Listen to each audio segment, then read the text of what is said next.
আপনাদের কি কখনো গায়ে কখনো ফোড়া হয়েছে? কার কার গায়ে ফোড়া হয়েছে বলি, হাত তুলে। মাশাআল্লাহ। কেমন ব্যথা? ফোড়া ফেটে গেলে কি বের হয়? রক্ত আর পুঁজ বের হয়, তাই তো?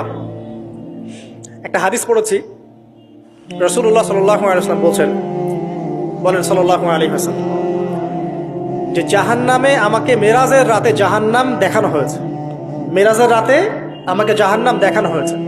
তো সেখানে আমি দেখলাম যে কিছু মানুষকে এই জাহান্নামীদের রক্ত আর পুঁজ খেতে দেয়া হচ্ছে।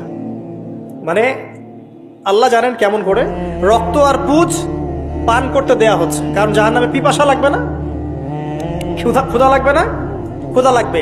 খাবার খেতে চাইলে জাক্কুম, আর পানি খেতে চাইলে হামিম, গরম উত্তপ্ত পানি। আর যে রক্ত আর পুঁজের একটা মিশ্রণ খেতে দেয়া হচ্ছে। তো নবী সাল্লাল্লাহু আলাইহি ওয়াসাল্লামকে সাহাবীরা পরে জিজ্ঞাসা করলেন, ইয়া রাসূলুল্লাহ, কোন পাপের কারণে তাদেরকে এই শাস্তি দেয়া হচ্ছে? নবী করিম সাল্লাল্লাহু আলাইহি ওয়াসাল্লাম বললেন, তাদেরকে এই শাস্তি দেয়া হচ্ছে একটা পাপের কারণে, সেটা হলো মাদক দ্রব্য সেবন করা। আর ওই পানীয়টার নামও নবীজি বলে গেলেন, তার নাম হচ্ছে তিনাতুল খাবাল। কি নাম?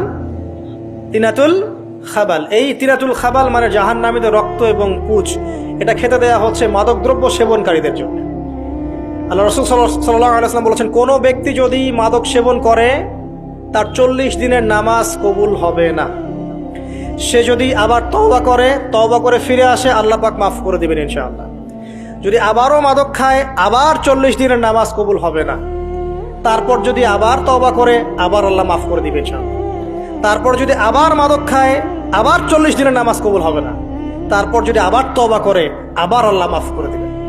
তারপরে যদি আবার মাদক খায়, তখন আল্লাহ রাব্বুল আলামিন তাকে তিনাতুল খাবাল পান করান। প্রিয় ভাইরা, আপনারা মুসলিম না? আমরা মুসলিম না? মুসলিম যুবকদের সবচেয়ে সেরা অস্ত্র হচ্ছে ঈমান এবং নৈতিকতা। অন্যরা জাহিলিয়াতের স্রোতে ভেসে যাক, মুসলিম তরুণরা কখনো জাহিলিয়াতে যাবে না ইনশাআল্লাহ। আমার সাথে ওয়াদা করেন যে কোনো প্রকার মাদক দ্রব্যের সাথে সংশ্লিষ্ট থাকবেন না। একটা সিগারেটেও কখনো টান দিবেন না। কারণ সিগারেটটা কি? সিগারেট আপনাকে আস্তে আস্তে অন্য মাদকের দিকে নিয়ে যাবে। সিগারেট খাওয়া শিখেছিস, এখন গাঁজাও খা। গাঁজা খাওয়া শিখলে এখন ওটা খা, এই করতে থাকবে। এক পর্যায়ে আপনি এখান থেকে আর বের হতে পারবেন না। এখানে আপনার দেহের ক্ষতি, আপনার মস্তিষ্কের ক্ষতি, আপনার পরিবারের ক্ষতি। এমন আপনি যদি পরবর্তীতে গিয়ে পরিবার গঠন করতে চান, আপনি সুখী পরিবারও গঠন করতে পারবেন না, কারণ ভিতর থেকে আপনি নিজেকে শেষ করে ফেলেছেন। দুইটা ভয়ঙ্কর পাপের কথা